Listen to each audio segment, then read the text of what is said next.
So magandang araw mga amo at welcome sa aking channel. So sa video na to ay magkokomento tayo patungkol po dito sa parang niluluto na tambalang Rafi Tulfo at Risa Hontiveros para sa 2028. So ayon sa Okta Research, isang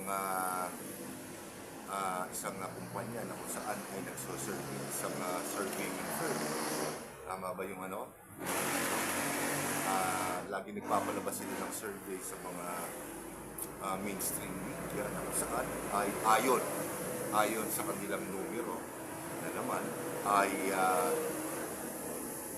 maaring isa sa mga pinakamalalakas na tambalan ang Rafi Tulfo at Risa Hontiveros.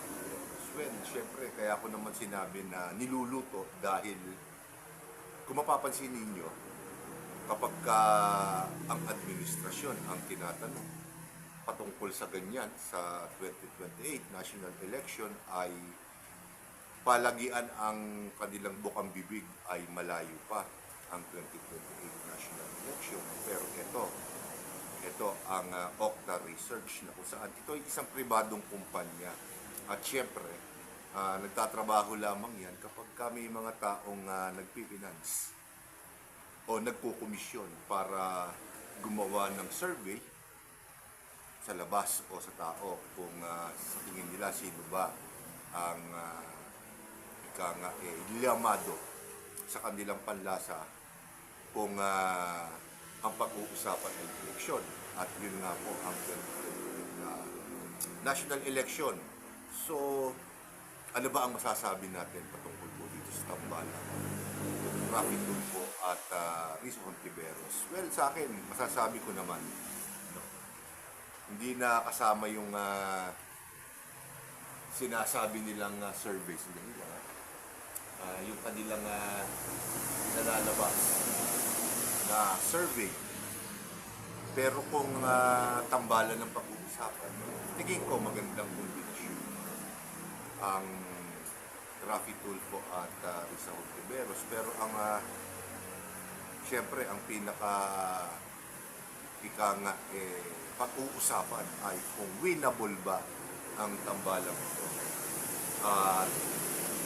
Talaga bang may pag-asa sila na manalo kung sakasakalit magtambal nga sila at sumabak sa 2028 national election. Pakatandaan po natin na ang nasabing dalawang personality ay matatapos ang kanilang termino bilang senador sa 2028. Hindi lang ako sure kay Senator Risa, pero parang matatapos din yata siya. Pero si Senator Rafi Tulfo sigurado matatapos na yung unang term.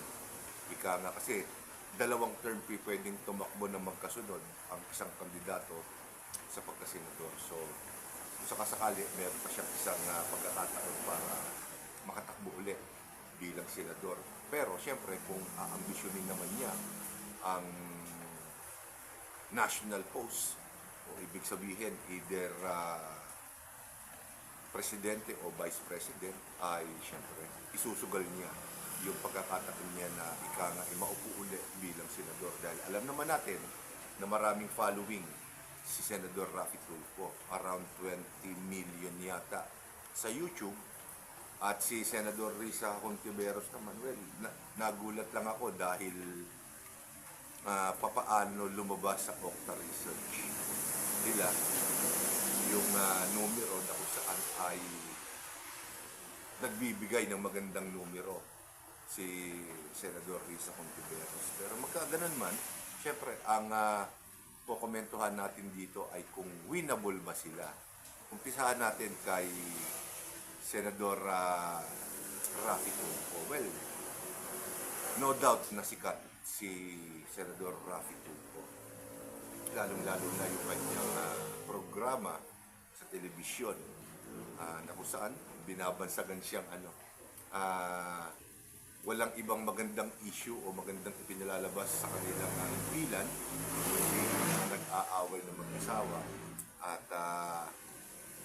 may mga nagsasabi na ang kaya lamang ika ng banggain ni Senator Rafi Tulfo ay yung mga ika nga ay hindi naman well connected na tao at ibig sabihin ay nakakaangat siya ng konti. So,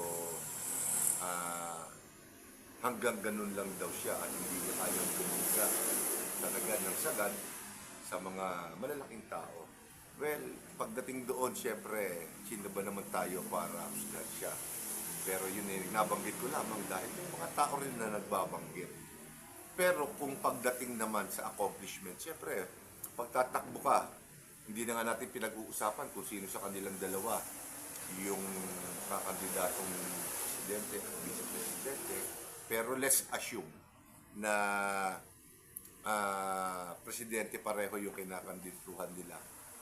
O fix na isang presidente at vice president. Bahala na lang kayo kung saan yung gustong ilagay yung dalawang senador.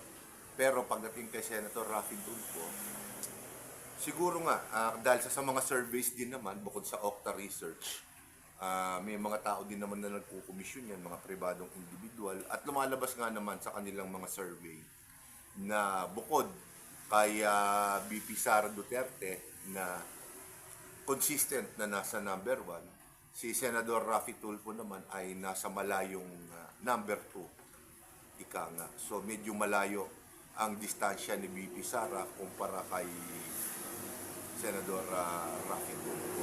Kaya medyo yung question na winnable ay syempre nandoon. Pero hindi ko naman syempre inaalis na wala siyang chance ang manalo. Kaya lang syempre ang question yan sa kanila, lalong-lalo na kay syempre, muna kay Senator Rafi Tulfo ay ano ba yung kanyang mga ika nga ay maipagmamalaki o mga accomplishment bilang senador na pwede niyang ipakita, patunayan sa ating mga butante. Sa ngayon, parang wala pa yata ako nababalita ang mga ika nga importanteng panukalang batas na kanyang naipasa na yun talagang mararamdaman ng taong bayan. Maliban na lamang po doon sa isang batas na kung saan naging controversial ito patungkol sa mga seaman. Hindi ko na lang matandaan kung anong klaseng batas yun. Pero apparently, maraming mga seafarers, mga seaman natin na nagbabarko, ang nagalit sa kanya dahil yung batas na ginawa niya na instead na proteksyonan ang ating mga seafarers, parang lumalabas na ang pinoproteksyonan ay yung kanilang mga pinapasukan, yung kanilang mga boss, na kung saan syempre nagagalit itong mga seafarers. Nabalita yun ng may katagalan ng konti, pero eventually namatay na rin. Hindi na ika nga lumawak pa. Siguro baka tawag dito, hindi na ipinatupad o inalis na yung batas na yun, kaya medyo na nahimik na yung issue na yun. So, pagdating sa pagpapasa ng batas, parang medyo questionable para sa akin, si Senador Rafi Tulfo. At syempre, pagdating naman sa ika nga kung siya ang magiging Pangulo, well, sa tingin ko, ito, tapatan, ayoko naman na magsisinungaling sa inyo. Tingin ko hindi siya magiging compatible na maging presidente dahil katulad ngayon, may mga mahalagang issue ang ating bayan, lalong-lalo na sa korupsyon. Pero madalang ko siyang marinig na magkomento at ika nga magbigay ng kanyang opinion patungkol dito sa mga korupsyon na to. At para bang natatakot din siya na makahalubilo o mahalo pa dito sa mga problema kinakaharap ngayon ng Senado at ng Kongreso. Alam naman natin na kamakailan lamang ay nakasuhan o kakasuhan na yung dalawang kasama niya sa Senado, si Senador Jinggoy Estrada at si Senador Joel Villanueva. At syempre kapag nag-ingay pa siya, alam naman natin na baka madamay siya o dili kaya since kahit noon pa man ay napapabalita na parang siya ang tutulungan ng administrasyon na kumandidato bilang presidente, ay iwas pusoy siya sa mga ika nga mahalagang issue na tinatalakay ngayon sa ating bansa na hindi maganda kung siya ay nag-aambisyon, ha? Ika nga, kung siya ay nag-aambisyon na kumandidato sa mas mataas na posisyon, lalong-lalo na sa pangpanguluhan. Pangatlo, medyo wala pa siyang karanasan pagdating sa ika nga pangangasiwa ng isang bayan man lang dahil ang agaran niyang tinakbuhan posisyon sa gobyerno, sa politika ay Senado, kung saan ang trabaho ay gumawa ng batas at makasiwa. So parang hindi managerial position yung kanyang inaplayan. Kaya parang hindi siya magiging Pangulo kung sakasakali.